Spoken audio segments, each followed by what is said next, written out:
Tonight's celebration is about our inductees. It's about their stories, their inspirations, and their challenges. Our first inductee is Mr. Paul Cheney. Paul received his bachelor's degree from Uconn in computer science and engineering in 1984.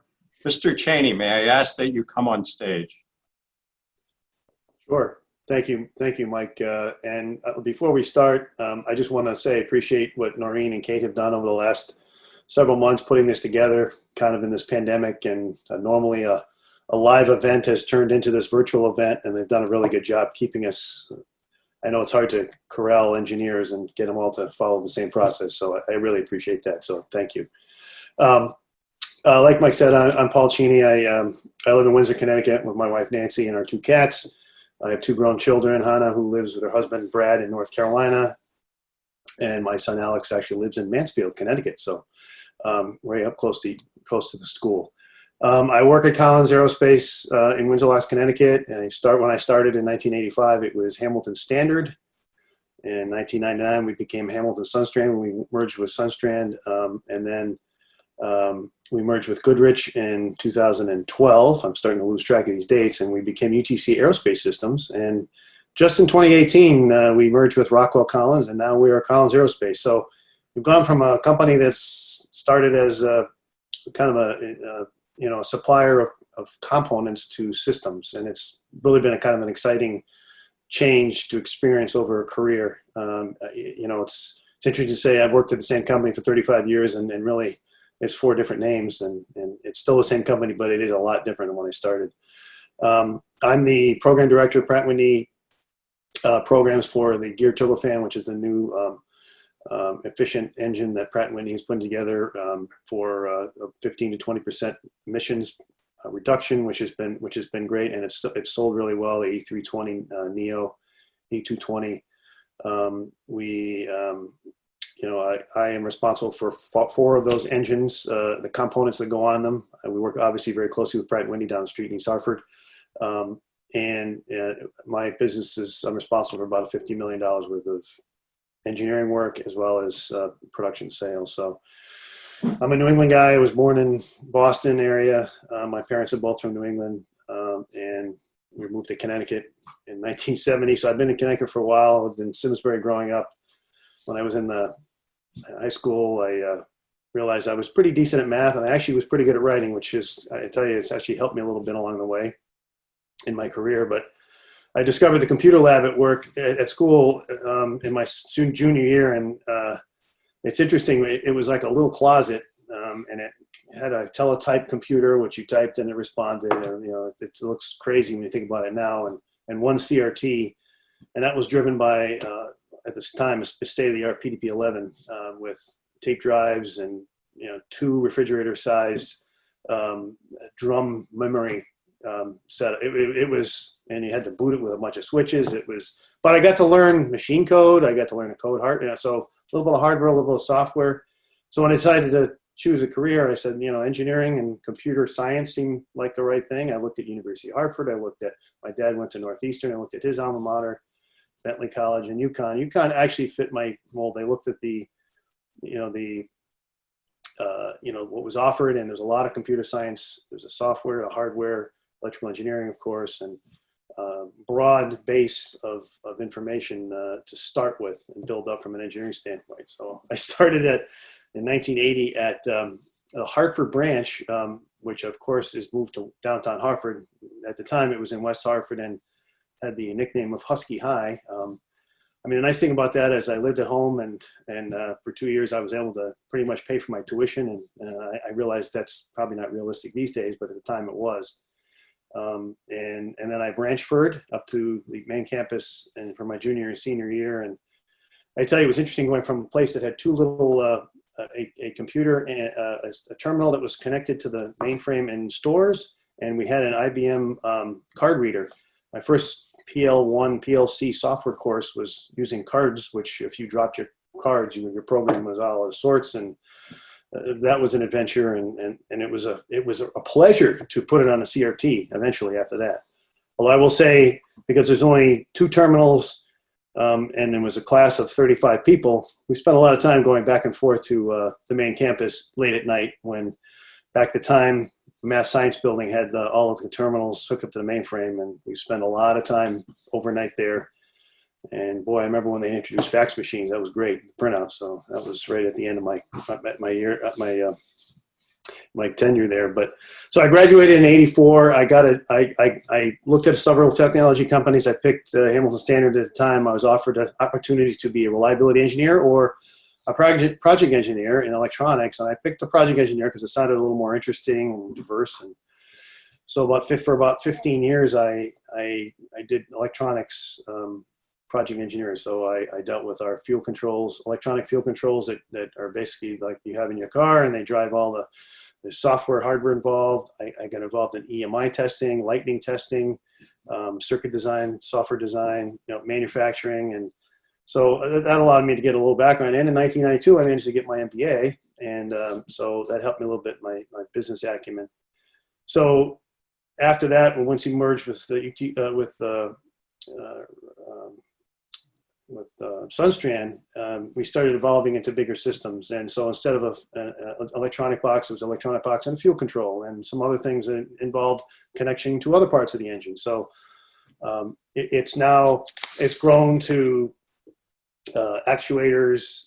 So we're responsible for the system that goes on the rear turbofan. It's about 70 components per engine. A lot of them are very similar or common in the 4 engines I'm responsible for, but it involves a whole lot of engineering and company funded spend, very little funding up front because, Pratt was doing an investment. Pratt, this is a big deal for Pratt because the early single aisle aircraft, the 737, they didn't get on in the 70s, and that cost them a lot because the big aircraft, especially now, it's helping because the big aircraft are starting to, especially with COVID, starting to have a lot less. And there's no doubt we are definitely struggling in the commercial world, not so much in the military world. But I will say that because of the relative benefits of the engineering design and the efficiency of this engine, it is one of the aircraft that it's on, or some of the few that are actually back to flying, mostly in Europe and Asia, less so here, but we have a lot of customers there. So it's been an excellent experience. I count on the background at Uconn really to give me the basics of, obviously you have to take chemistry and bio and civil engineering and all those things and kind of get a feel for what you like. But I lived off campus my 2 years when I was up there in a place with 6 other engineers in a house in West Millington. And I spent a lot of time in the 24-hour study center learning and meeting a lot of people. And I still know a lot of people. A lot of people who work at Pratt and Collins are Uconn alum from around the same time as me. And I saw a guy on the list, Leo Vare, who was a recent, and he's the guy right behind me. And he actually worked for me for a little while. And I'm sometimes I'm a little, he's a smart guy, man. I'm looking at this list of people on here and I'm saying, boy, I'm feeling like, wow, I'm amongst a lot of really smart people here. So this is an honor. I want to thank my wife, Nancy, she works at Collins as well. She's an engineer and she keeps me honest, and we go back and forth. And obviously we're sitting in 2 separate rooms in the same house now for the last 6 months. So, my dad, who's a retired teacher, science teacher, and my mom, a retired financial advisor, have been very helpful to show kind of a work ethic. And I think I've enjoyed that with my career going through. And my sister is a bank executive, and so time to call her and say, look, how do I deal with this situation? I got this customer, I got this employee, and it's great. And we have a good relationship to go back and forth with that. So again, thank you very much for the honor. I have enjoyed this whole process, and I look forward to getting up to the campus and seeing everything that's changed. And I've seen it up there a little bit, going to basketball games and stuff. It's a lot different than it was in 85 or 84 when I left, but I'm looking forward to seeing some of the facilities. So thank you very much. Thank you, Paul. The geared turbofan is an amazing accomplishment, and needless to say, we're very proud of all the Uconn engineering that went into that incredible invention. It's now my great honor to introduce Danielle McGeary live. Danielle received her bachelor's and master's degree from Uconn in biomedical engineering in 2007 and 2009, respectively. Danielle, may I ask you to come on stage? Thank you so much, Dr. Corsi, and thank you to Uconn for this wonderful honor. When I think about the ceremony tonight, I just feel grateful for everyone I've encountered along my career, everyone that's helped educate and train me along the way, for my Uconn education, and for my family and friends that have supported me since day one. When I was in high school, I also had a love for math and science that I'm sure many of us would agree on. And back when I was in high school, you know, if you excelled at math and science, the first thing the guidance counselor would tell you is you should become an engineer.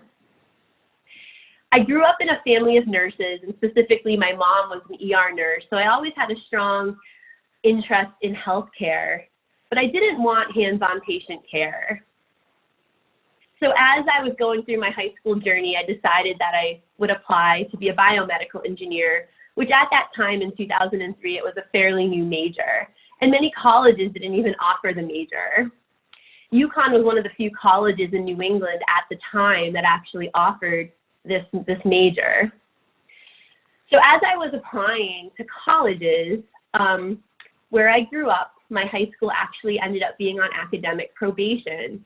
It wasn't a very strong high school. The town was somewhat poor. I wouldn't consider myself as growing up poor, but I guess when you look back at the high school at the time, I vividly remember enrolling in AP Bio thinking, I want to be the best of the best and excel, so I'll sign up for an AP class. I vividly remember the teacher telling everyone in the class that day that don't bother to sign up to take the AP class. This course will not prepare you to take the exam, and we've never had a student from this high school ever pass the AP exam. And they had, we didn't do any labs, there was no money for any of that. And I remember also not having enough textbooks, and we shared them within the classroom. So thinking back on that experience when I was applying to college, I was nervous, well, will I actually get into an engineering school, even though I did very well at the school that I was at. So I was actually conditionally accepted into the Uconn engineering program. And my acceptance letter required me to attend the Uconn Bridge program, which is an 8-week summer program for underrepresented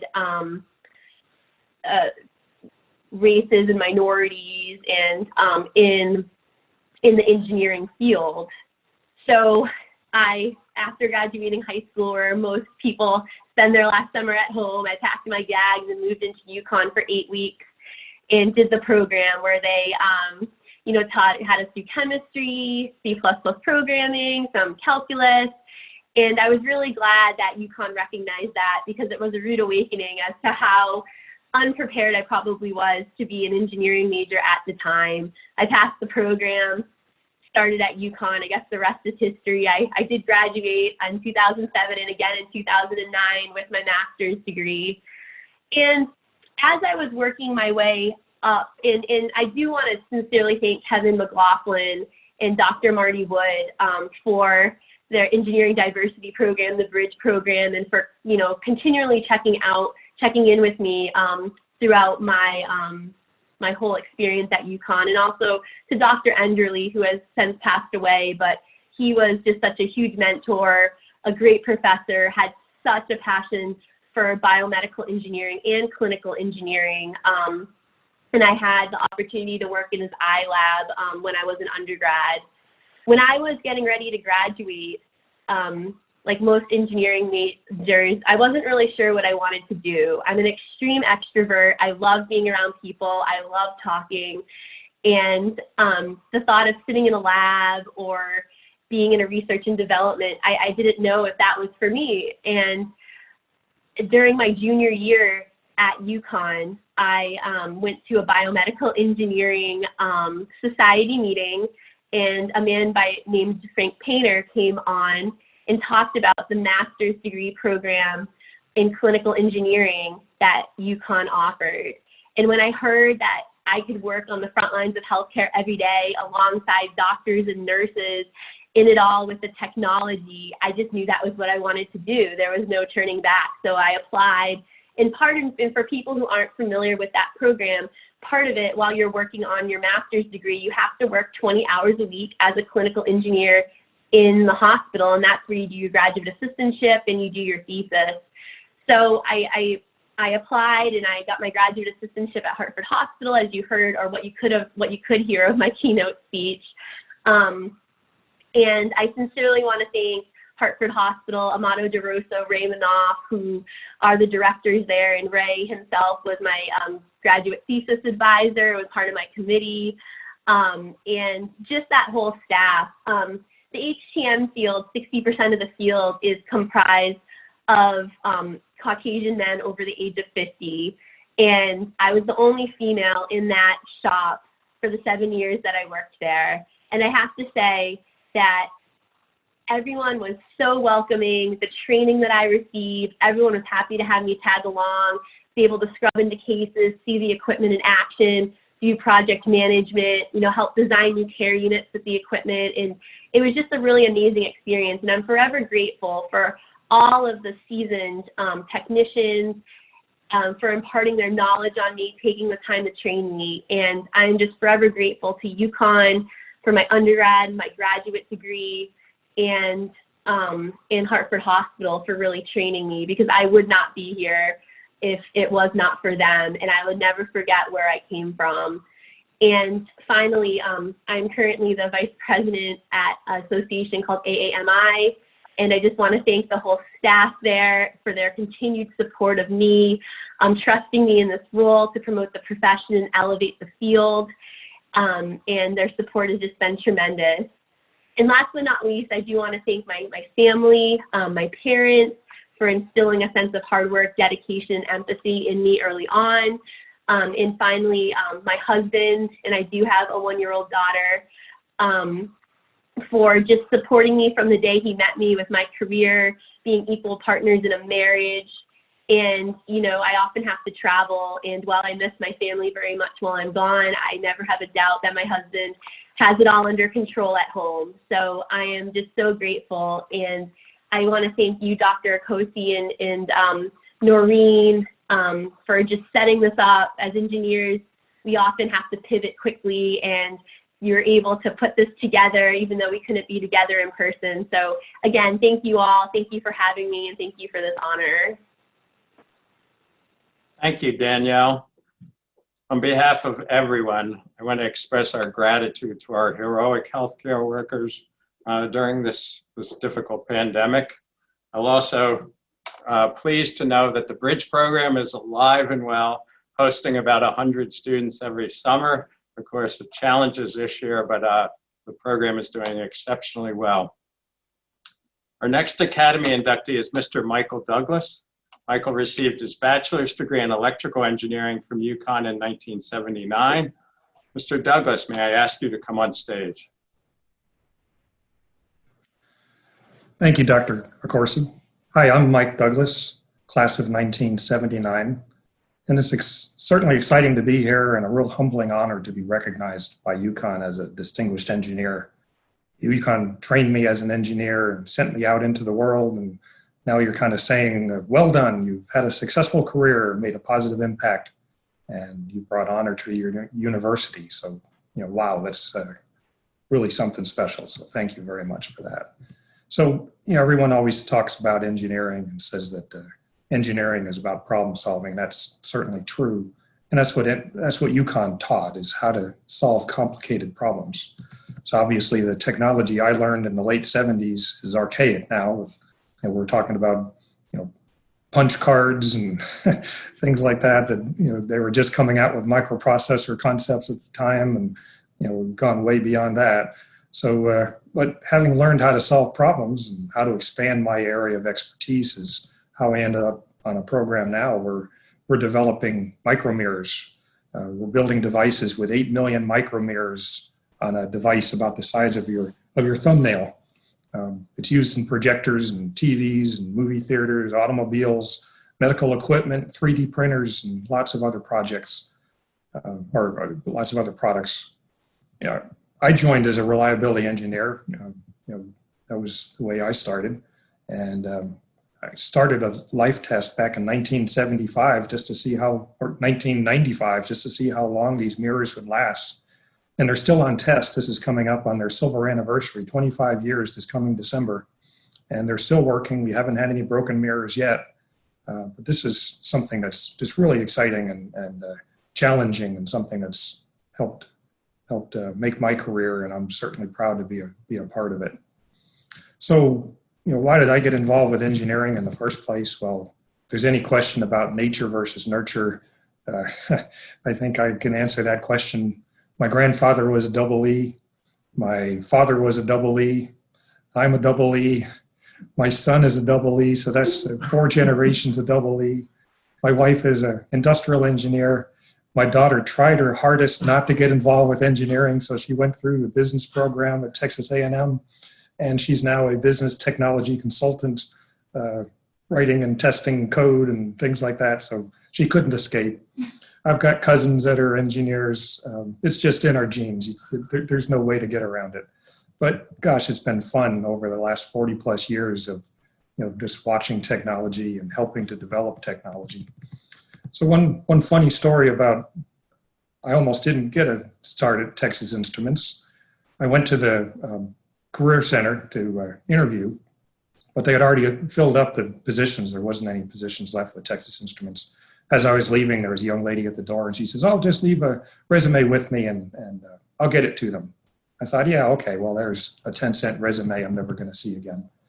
And a couple of weeks later, I get a letter from TI, and they say, "We were really impressed with your resume, and we'd like to invite you to Dallas for an interview." Well, I've looked at that resume since then, and I don't know why they were impressed, but nonetheless, they were. So I'd never been on an airplane. I figured that would be an adventure. So the day of my trip, I'm driving to Bradley, and it's in the middle of this huge blizzard. Just barely made it to the airport.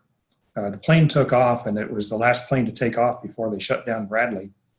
Of course, you had to go through Atlanta, so we landed in Atlanta after 2 tries because of the fog, and we were delayed in Atlanta for 8 or 9 hours. I finally get to Dallas about 3 or 4 in the morning for my 7 o'clock interview. Didn't get a very good night's sleep. I don't really remember too much of the day, but obviously it worked out okay. Been there for almost 42 years now. And just to let you know, there's a lot of Uconn basketball fans down at Texas Instruments as well, thanks to them accepting me down there. Again, this was February. It was 85 degrees, trees were in bud, the flowers were blooming. And I just said, "You don't have to pay me, just let me come down here. Everything's fine." So, to wrap this up and get into the thanks, I want to thank my mother, Helen, who's here with me tonight, my late father, Richard, for both of them providing a nurturing, loving, and generous family environment, which is why my wife and I established an engineering scholarship in their name to pay forward their generosity. Also, thanks to my wife, Tammy, for supporting me and encouraging me for all these years. And, and to my children, Julia and Mark, who are also here. I'm proud of your accomplishments, for being great kids, or should I say great young adults now. So thanks again to Uconn, thanks to the Academy for this wonderful honor, and to the organizing committee for putting on a really nice event. Thank you very much. Thank you, Michael. I'm so glad to know that you're there with your whole family. How nice. And it's clear that your career at TI was destiny for you. So thank you. Our next inductee is Michael Gamache. Michael received his bachelor's degree in mechanical engineering and material science from Uconn in 1978. Michael, may I ask you to come on stage? What a great night. Even though we have to Zoom the meeting, it's still an honor, and it's a tremendous honor for me. Anyway, good evening, Uconn faculty members, fellow inductees and guests. I'm honored to be recognized as a distinguished engineering alumni. Thank you to Professor Hirsch for nominating me, and to the University of Connecticut for recognizing my professional achievements. There were early signs on that engineering was the best fit for me. When I was about 6 years old, I decided that I was ready to fix up a sports car that was on the scrap heap of an automotive repair shop. I could see it from the yard, and I just fell in love with it. I walked over with a fistful of pennies, negotiated a purchase and opportunity. My mother refused to let the owner of the repair shop deliver the car. She dashed my brilliant idea I didn't even get a refund. Terrible day. My first mechanical experience requiring problem solving came when my grandfather brought home an antique outboard motor for our old wooden rowboat. The outboard broke down often and suddenly. One problem was that the brass propeller was too heavy and the shear pins kept breaking. So I fashioned shear pins out of nails, and they seemed to last about 2 weeks before I had to replace those. Unfortunately, I didn't have a material science background at that point in time. When I was about 12, I learned more about mechanics. When I fell in love with a 100cc motorcycle, it was a Honda. I was too young to drive it on the road. One problem was that the motorcycle was prone to having some issues. Driving my Honda on the dirt roads hard focused me to learn the mechanics and maintaining the motorcycle. I spent many hours working on that motorcycle. When I was 15, I entered my sophomore year in high school. I was diagnosed with cancer. Surgeries, treatments, and associated issues caused me to miss a significant amount of school. In the winter, the school assigned me a home tutor, an English teacher from the middle school. On the first day, he told me he knew nothing about math, but that he would help me by teaching me how to study and develop strong learning skills. He was an excellent teacher. From him, and that point on, high school was easy and missing classes insignificant. When spring brought about another week in the hospital, instead of trying out for the track team, I realized that I needed a plan B for my future. I decided at that point, becoming an engineer. The school guidance counselor told me that I didn't have the grades and the program would be too difficult. Ignoring the guidance counselor, or maybe inspired by the guidance counselor, I applied for the mechanical engineering program at Uconn. Uconn, to my astonishment, allowed me in. Uconn was the greatest teaching experience of my life. The curriculum was extremely demanding. Although I had many memorable professors, Dr. Jeffers, who taught a vibrations course, was particularly challenging, but also inspirational. I appreciated the professors who demanded more of me than I thought I was capable of understanding. I graduated with a strong engineering and problem-solving foundation, and that has served me well over the years. Our team at Carlisle Johnson provides engineered solutions to our clients' power transmission needs. The nature of our work presents many unique challenges. As a small company, we're fortunate to be able to draw on the resources of the University of Connecticut to advance our perspective designs. Through our sponsorship with the senior design projects, we've enjoyed fresh perspective of enthusiastic undergraduate engineers.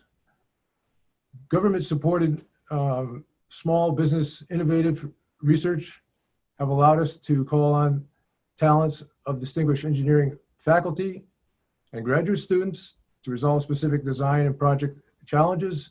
And the mathematics and material science department have been instrumental in assisting us in developing solutions to complex problems. I'm truly grateful to the University of Connecticut, and particularly to the engineering department, for the excellent education and the continued opportunities to collaborate and mentor. I'm also thankful to my family for supporting me and allowing me to follow my dreams. Thank you. Thank you, Michael, for sharing your story of defeating childhood cancer and also your wise choice to ignore the bad advice of your high school guidance counselor. We're very glad you did that. Our next Academy inductee is Mr. Robert Hirsch. Robert received his bachelor's degree in chemical engineering from Uconn in 1986. Mr. Hirsch, may I ask you to come on stage? Thank you, Professor. This is a great honor. And one of the things that I wanted to talk about here is I was reflecting on how I got here. And I think every one of the speakers so far, and I'm sure the people coming after me will say the same thing. In fact, Mike, you said this when we were prepping for this meeting. You brought up family. And so when I was kind of reflecting on how I ended up here, and being the engineers that we all are, we like to put things in categories, right? And so when I started thinking about my family and what those categories are, I sort of have this, my biological family, which is a line of engineers, which I'll get to in a minute. I've got my Uconn family, right? And then I've got my professional family. And all three of those families contributed to me sitting here tonight, one way or the other. So let me talk about my biological engineering family. I come from a long line of engineers and research scientists, starting with my grandparents who both taught at Case Western Reserve, both PhDs, but were pioneers in genetics research and heredity. Right. And if you think about my grandmother at the time, this is in the 1920s, as far as the research I can tell, she was the first female professor, not only at Case Western, but also in her profession. Right. So that's the start of it. I have a great uncle who won the Nobel Prize in chemistry. I have my namesake uncle who actually was a PhD, got his PhD at Columbia, taught at the University of Kansas for over 40 years, who did some pioneering research on molecular biology and specifically the chemistry inside mitochondria, inside the cell. Then there is my brother, who actually is my best friend, a mentor of mine. He's 14 years older than me. He is actually a biomedical engineer. So Danielle, he actually perfected some of the equipment that you're very familiar with. He perfected the pulse oximeter, the automated blood pressure cuff, but also was one of the first in the world to network that type of equipment into nursing monitoring stations. He holds over 50 patents, and what he taught me was like a love of the academics and the love of the study, and he also taught me a lot about the love of the great outdoors. We used to go hiking a lot, and then that brings me to my parents. First, my mother, who has been was trained as a scientist. But she taught me a couple of things that are beyond that. She taught me how important it was to study history and have an appreciation for that. She taught me to really appreciate art and design and the more beautiful things in life. And the only way I can try to describe it to this group is she taught me about an aesthetic that is actually more beautiful than the beauty of the balanced equation that we all love, right? And so I think that's something that's very important of how I ended up where I am. And then there's finally my father, who was a PhD chemical engineer, got his PhD from the University of Illinois, was first to do some groundbreaking research on ozone, was a world recognized author and expert around in the subject of molecular sieves, as well as white oil chemistry. And he was the guy that taught me the love of math and science and engineering. And when I came to Uconn as a chemical engineer, I was trying to follow in his footsteps, and realized really quickly that there was no way that I was up to the task of following in his footsteps to the degree that he was able to achieve in engineering. So that brings me to my Uconn family. So my family's actually a legacy Uconn family. My two sisters went to Uconn ahead of me. When I got to Uconn, a fellow Academy member now, Craig Ashmore, who I hope is on the line here, he I don't know what he saw in me, but he saw a potential in the geeky chemical engineer that lived down the hall from him in West Campus, and kind of coached me into a career of business and specifically consulting. So I thank him for that, because he's the one that really got my career off the ground. And then another very close friend of mine, David Mulhall, who is a Uconn accountant, lived across the hall from me in West as well. But through 40 years of friendship, he's the one guy that's been with me through this whole journey, has never let me down, always been there when I needed him most, and I want to thank him for that. But probably more important, what I'd like to thank him for is the journey that he and I have both been on, where we started drinking beer at Huskies and Ted's. And now we kind of share, not so infrequent Scotch and fine cigar whenever we have like I say, not so infrequently. So I want to thank him for that. But then this is just the beginning of the legacy, because I want to call out a couple of other people too. So my daughter and my son-in-law Alexa and Shamar Stefan both graduated from the university a few years ago. And I also have a nephew that graduated from the university a number of years ago as well. So we are definitely a Uconn family, a Husky family, and it's sort of in our DNA. And then that brings me finally to my professional family. And a number of my colleagues are on the phone here. I'm not going to call them out by name because I'll take immense abuse if I do that. So I'm just going to talk about it generically.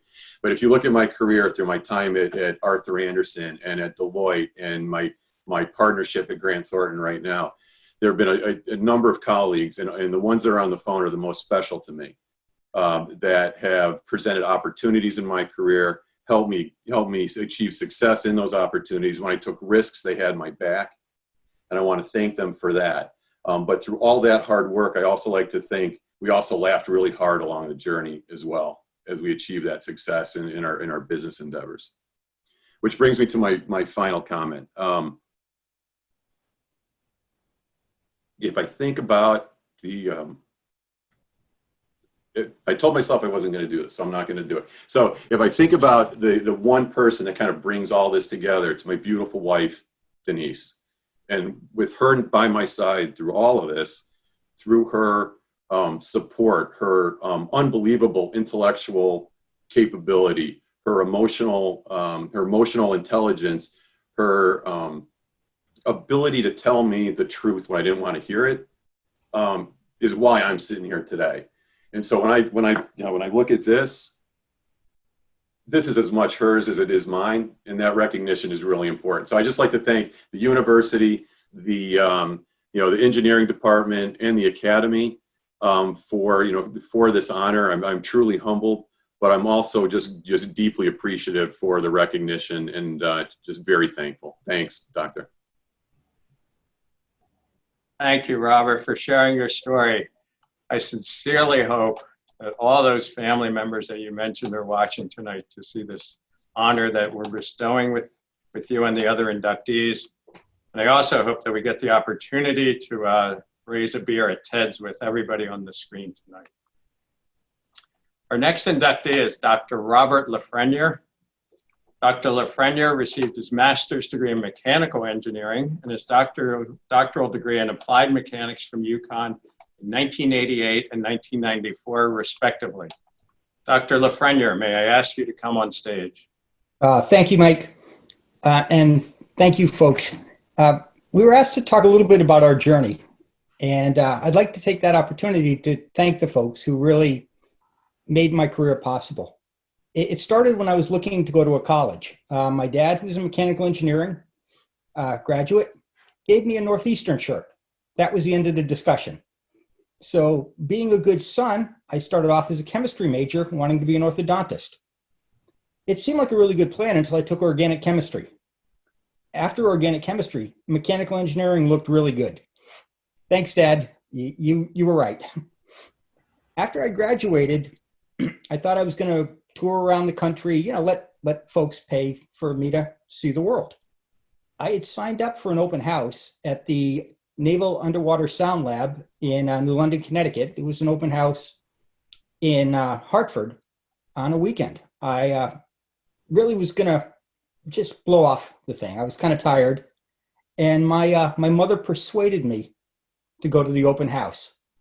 Thanks, Mom. I've worked for the Navy for 35 years now. At the Sound Lab, my boss was teaching a graduate class over at the Uconn Avery Point campus, just a couple miles away.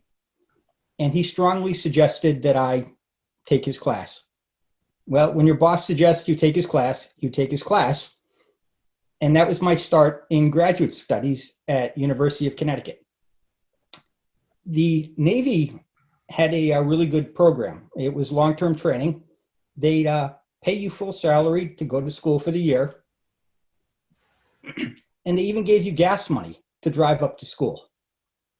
Who wouldn't want to not go to work for a year, get paid? I took it. Thank you, Navy. It was a great deal. When I finished grad school, I thought, okay, I'm done. I'm going to go back and have a real job now, until I got the call. That call was from Dr. Roman Selecki. And Dr. Selecki noted that I was not on the PhD candidate list. Dr. Selecki voluntold me to get on the list. Being deathly afraid of Dr. Selecki, I started the Uconn PhD program. Thank you, Dr. Selecki. Dr. Selecki was a true gentleman. As I started the Uconn PhD program, I needed an advisor. And I was introduced to a new faculty member, new meaning he didn't have any graduate students, so his criteria was kind of low. And 30 years later, I still have the privilege of working with that young faculty member, now sitting in front of the orange Uconn flag, Mike Corsi. It's been a true pleasure to work with Mike throughout these years. As Dean Kay said, we get to work with the NIUVT program and the Navy STEM. I am grateful for the education and the connections at Uconn. I'd like to thank the Navy for letting me, in my job, do amazing things and providing the opportunity to do new things. I don't think I've been able to hold a job in the Navy for more than 5 years.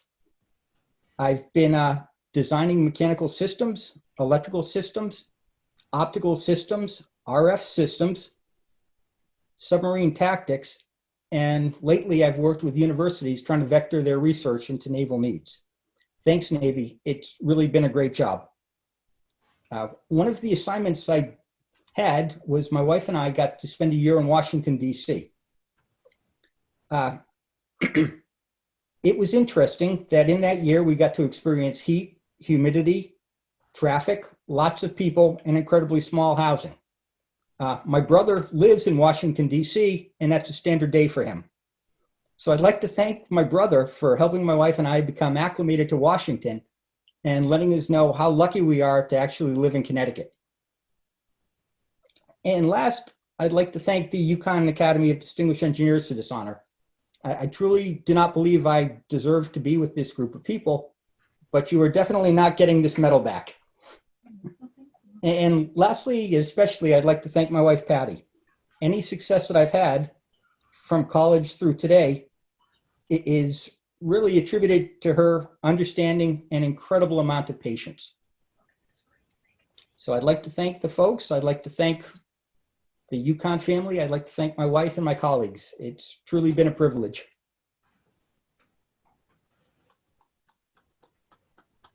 Thank you, Bob. On a personal note, I'd say it was a pleasure working with you on your PhD, and it's been great to watch your career take off in the Navy and the incredible things you do. And we're very grateful to our colleague, Professor Roman Selecki, for recruiting you into our PhD program. It is now my great honor to introduce Dr. Ken Taylor live. Ken received his bachelor's degree in electrical engineering, his master's degree and PhD degree in biomedical engineering, all from Uconn in 1971, 74, and 81, respectively. Dr. Taylor, may I ask you to come on stage, please? Certainly. Thank you for the introduction. I want to thank the Uconn School of Engineering for this honor, and in particular, Dr. Corsi, Noreen Wall, who's worked along with Kate to coordinate this ceremony in such a masterful fashion. I thought I'd begin my comments with why engineering and why electrical engineering in particular. So I'm going to start back when I was a teenager. I grew up in Bloomfield, Connecticut, which is a suburb of Hartford. My mother was a nurse, and as a teenager, I read her medical books and decided that I wanted to become a doctor. And since I was good with my hands, I thought, well, maybe I should become a surgeon. At that point in time, I was also into electronics, building stereo equipment so I could listen to jazz and what would be considered to be affordable, high-quality audio, home style. So when it came time to pursue higher education, the plan was to major in electrical engineering, graduate, and go on to med school. and do the usual thing that surgeons do. I wasn't particularly thrilled with the pre-med program that was offered at the time. And I figured that if for some reason I couldn't get into med school, the contingency was I'd become an engineer, which also sounded like fun at that point in time. So, why Uconn? During the summer between my junior and senior year in high school, I had the opportunity to attend a program called Boys State, which was held at Uconn. So I got to learn about campus life and college life over a 3 or 4 day period of time. Even though I applied to other colleges, I had a good feeling about Uconn, and I liked the curriculum, and most importantly, I could afford it. Believe it or not, back in those days, and this is 1967, there was no tuition. There were just fees and room and board. So I could actually work in the summer and pay for at least one semester of school. And then I could always do the thing about being the residence hall monitor to help pay for room and board for my upper class years. When it comes to thanking people, there are just so many people to thank along the way. So I picked a few that were probably the most important to my career. And I'll start with my grandparents, who raised me from adolescence to adulthood. And my grandmother instilled in me that I could do anything I really wanted to do if I put my mind to it. And she was right. I spent about 20 years trying to disprove that particular comment. And by the time I got to 30, I had to agree she was right. So for those of you that are out there that are raising young children, say that to them. It'll help. My grandfather was a mechanic. Unfortunately, he had a severe accident. He was severely burned in a gasoline fire when he was relatively young, before I was born. And he had a right hand that was essentially crippled. He was right-handed, but he never complained about a disability. He continued to be a mechanic. He could fix anything that had an internal combustion engine. He worked on things from lawnmowers to cranes. And he just seemed like he could do anything. And when you're around a man like that, you really can't go to him and say, "Grandpa, I can't do this." It's like, duh. You just have to be able to do things. And so that was an inspiration to me. Now, moving on into how I got to where I am now. Me and my best friend in high school were both wanted to be doctors. And we had the good fortune of knowing a number of professional men, African-American men. And during the summer between our sophomore and junior years, we got internships in the clinical chemistry lab of St. Francis Hospital, thanks to a family friend, Dr. Sherwood Lewis. Woody went on to become, I believe, the director of toxicology for the state of Connecticut later in his career. But he got this internship for both of us. And during the course of that summer, I found out about this new field called biomedical engineering. And that's when I decided that was for me. And I've been going on that path pretty much ever since. So Woody, I can't thank you enough for that 8-week internship opportunity.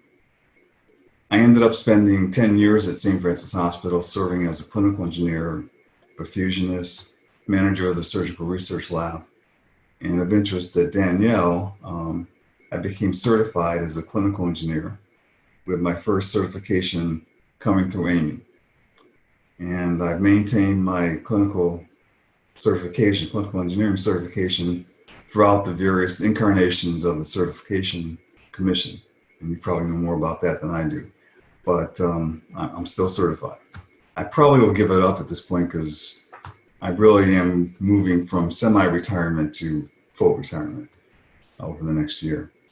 I owe thanks to many teachers from elementary school to professors along the way at Uconn and RPI.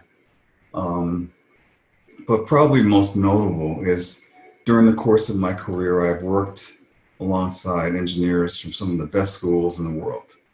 And I won't say which ones they are, but I can say that my Uconn engineering education is second to none.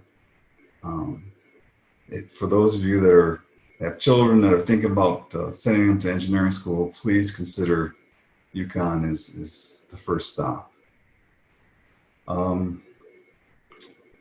I especially want to thank Dr. John Watson, who right now I believe is still a professor at UCSD, who I work for at the National Heart, Lung, and Blood Institute as a part of the President's Commission on Executive Exchange. He really gave me some good insight into NIH and how it works, and also to some extent as to how the whole government works.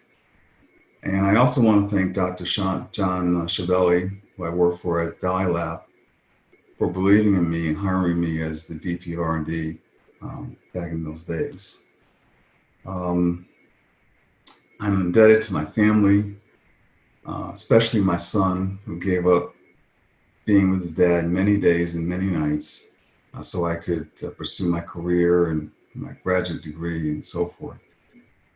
To my wife, Lisa, who has helped me during my latter career years and has helped me into semi-retirement. And finally, I want to thank God for bringing my late wife, Mattie Jane Dolphy Taylor, into my life. Jane, who was also a Uconn grad, was largely my community while I was an undergraduate and graduate student. She was by my side for 40 years as my soulmate and my best friend and wife and mother, who got me through dark times and helped me celebrate the successes that I've had. And she is, more than anyone else, responsible for my success, and has certainly helped in the success of all the students that she taught as an elementary school teacher over the course of her career. Thanks again for the award, and I truly appreciate all that Uconn has done for me. Thank you, Dr. Taylor. As I said earlier tonight is about the stories, the inspirations, the challenges of our inductees, and that was a very touching story. Thank you. Our next Academy inductee is Dr. Tina Morrison. Tina received her bachelor's and master's degree in mechanical engineering from Uconn in 2001 and 2002, respectively. Unfortunately, Dr. Morrison could not join us tonight for the induction ceremony. She sends her regards and congratulations to her fellow inductees. She asked me to read the following remarks on her behalf. Tina is humbled and honored to receive the recognition, but more importantly, she looks forward to engaging with and serving the University of Connecticut School of Engineering. Dr. Morrison attended a vocational high school and studied machine drafting under her shop teacher, Mr. Fred Norton. He was instrumental in not only ensuring that she went to college, but that she studied engineering. He proposed mechanical or environmental engineering. Because Dr. Morrison has a propensity toward mathematics, she chose to major in mechanical engineering and minor in applied mathematics. Dr. Morrison chose Uconn because it had a strong engineering school and was close enough to home, but far enough away she could live on campus and enjoy college life. While she was at the university, Dr. Kevin Murphy hired her to work in his laboratory as an undergrad, where she built an experiment to study nonlinear vibrations. With Dr. Murphy's advising and guidance, she landed internships at Pratt & Whitney Aircraft and NASA Langley. After completing a summer program at NASA, she was invited to continue her efforts and received a scholarship to complete her master's in mechanical engineering at Uconn with Dr. Murphy.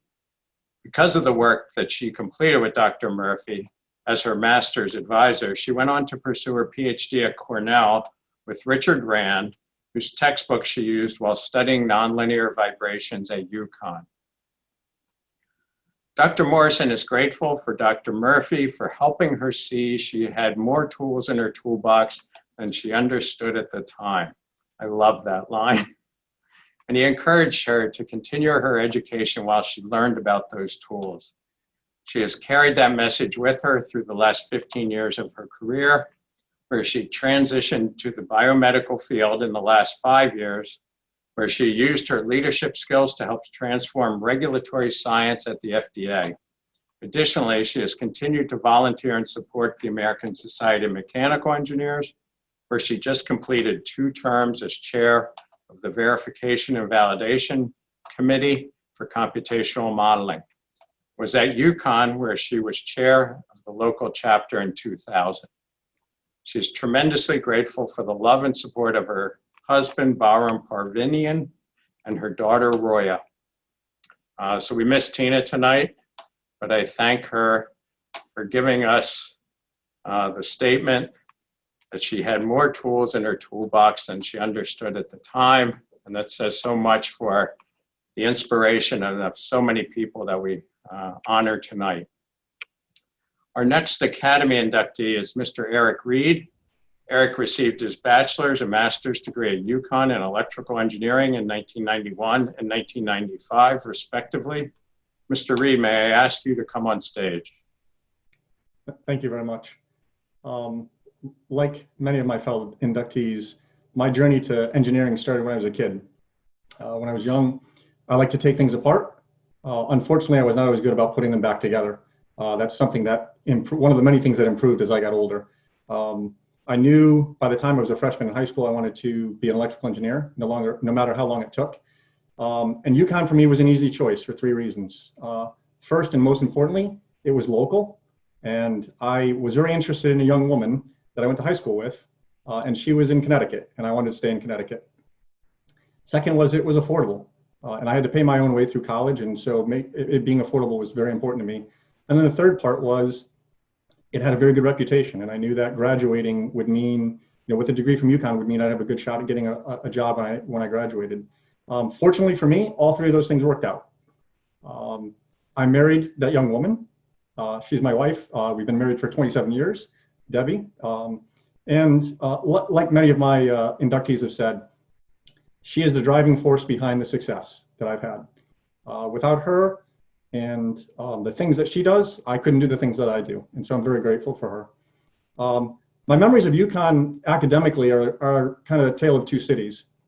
The first almost 3 years were those weed out classes. They were purportedly designed, I think, to teach us the basics, but in many cases, I think they were designed to break your spirit and make you want to leave engineering. And if you survive those, then you were worthy to be an engineer. For me, the penultimate one of those classes was EE 232, which in the catalog, I think at the time was called Systems Analysis. But for most of my friends, it was a second trip through that class. Fortunately for me, I got through it in one go round. I got a B+, and I left it behind.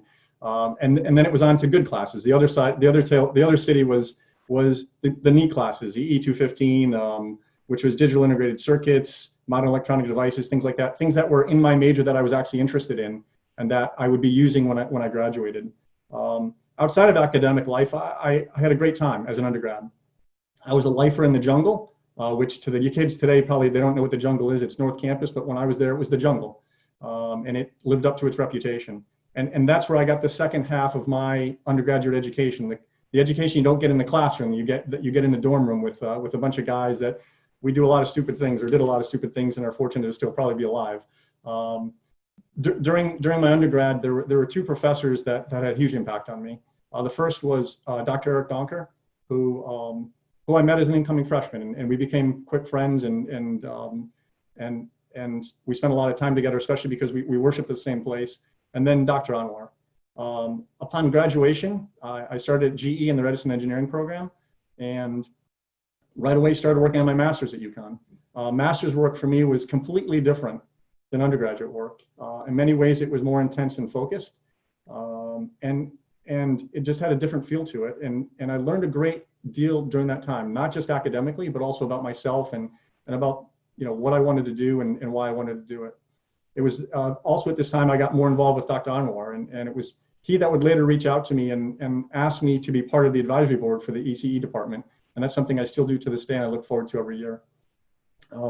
GE was a whirlwind of assignments and roles. I spent the first 10 years of my career there learning how to be a good engineer, working with senior engineers and designers that taught me, taught me the trade. They taught me the ins and outs of engineering and built on that technical foundation that I had started at Uconn.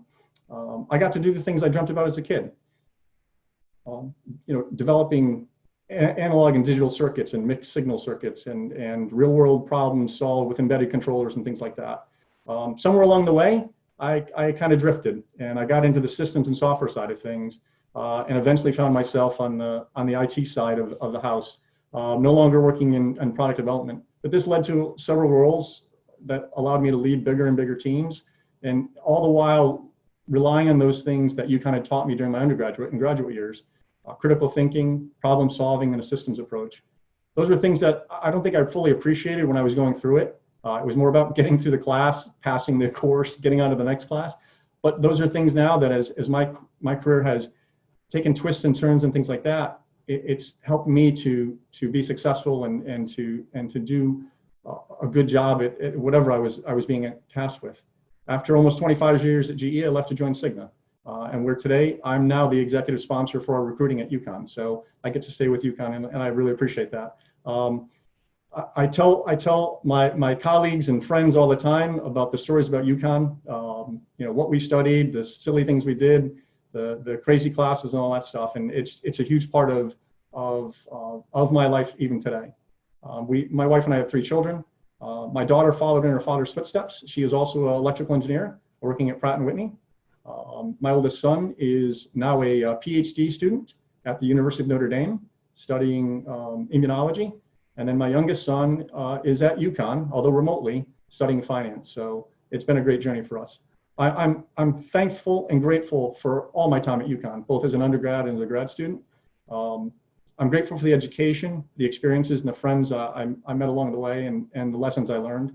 I'm grateful to give back in any small way that I've been able to the university that has had such an impact on me and my family. I'm especially grateful for professors like Dr. Anwar and Dr. Donker that showed interest in me and my studies, as well as Dr. Bansal in the years I spent working with him on the advisory board for the department. I'm very thankful and very honored and very humbled by this honor, and I'm very grateful to my friend Eric Donker for nominating me. To my fellow inductees, again, humbled and honored to be among you. Don't feel like I deserve it, but I'm very grateful to be here. Thank you very much. Thank you, Eric. I know Professor Donker is on tonight, so it must be very rewarding to him to hear the inspiration that he had for you in your career. So thank you. Our next inductee is Dr. Huizu, who received his PhD degree in chemical engineering from Uconn in 2005. Dr. Zhu, may I ask you to come on stage?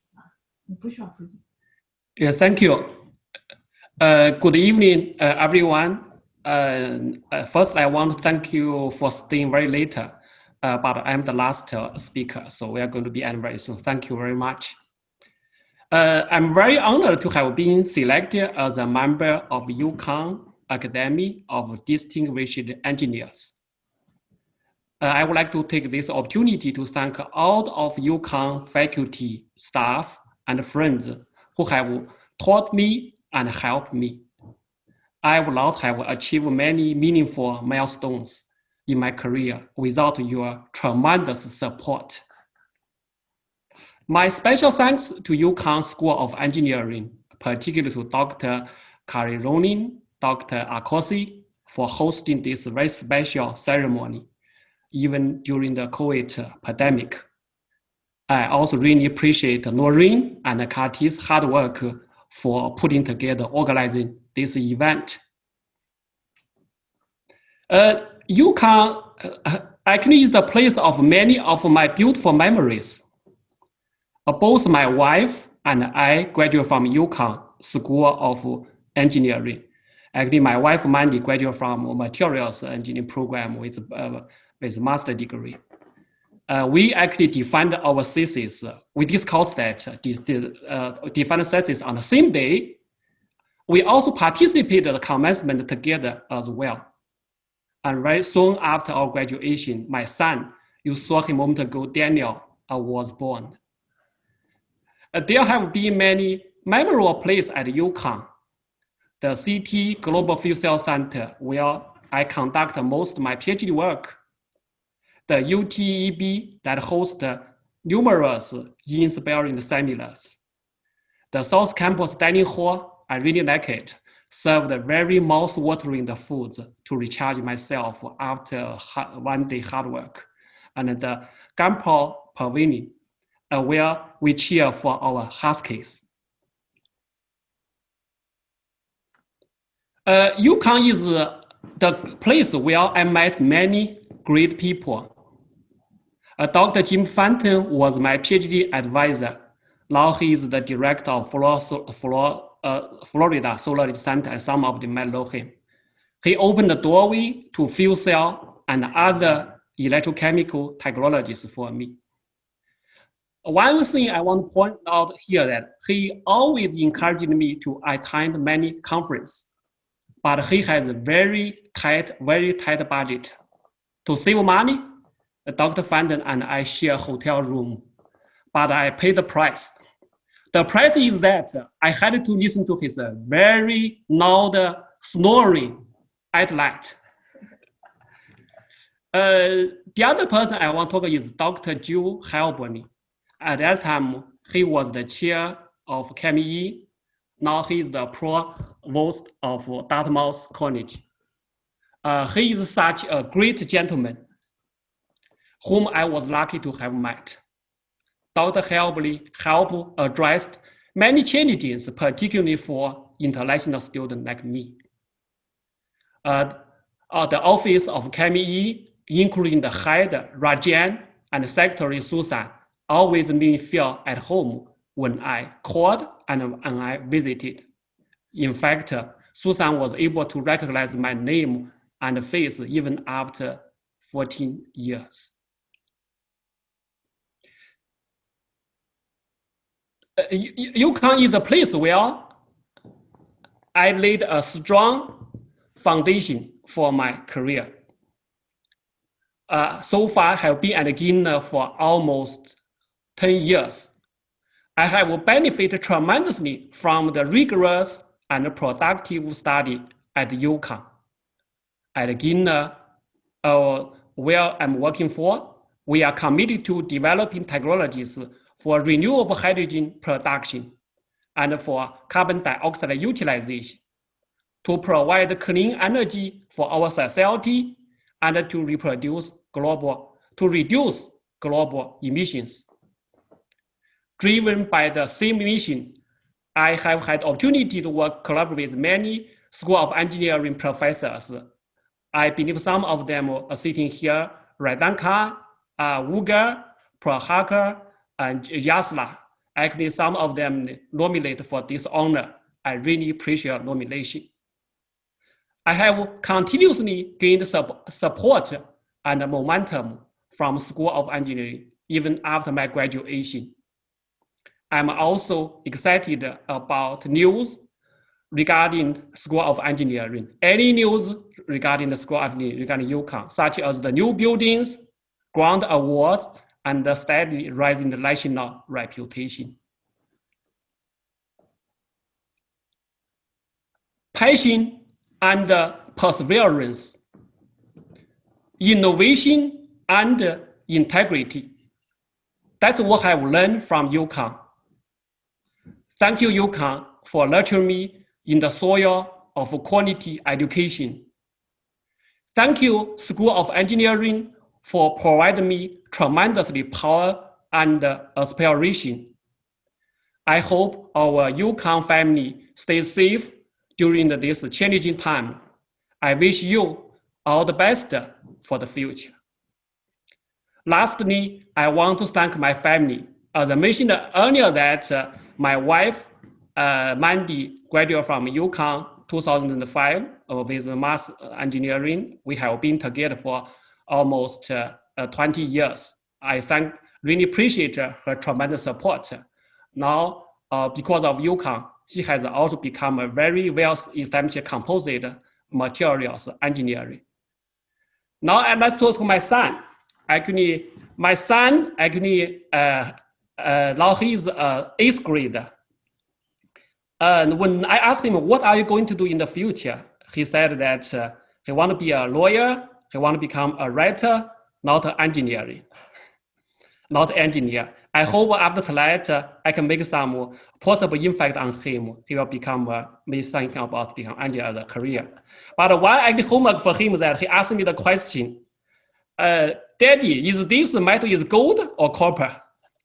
So I said, that if you want to become an engineer, you need to address this by yourself. You can tell me how to judge that this is gold, but this is just a joke for him.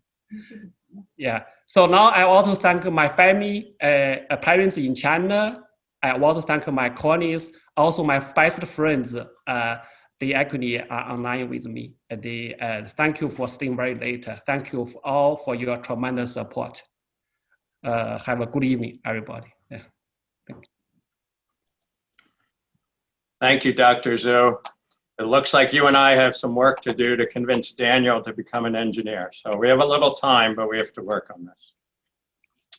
As we approach the end of our ceremony tonight, I'd like to paraphrase the great English poet John Donne and say, no engineer is an island. We'd like to acknowledge and thank all the families and friends of this year's Academy inductees who have provided their love and support throughout our inductees' careers, and we've heard so much of that tonight.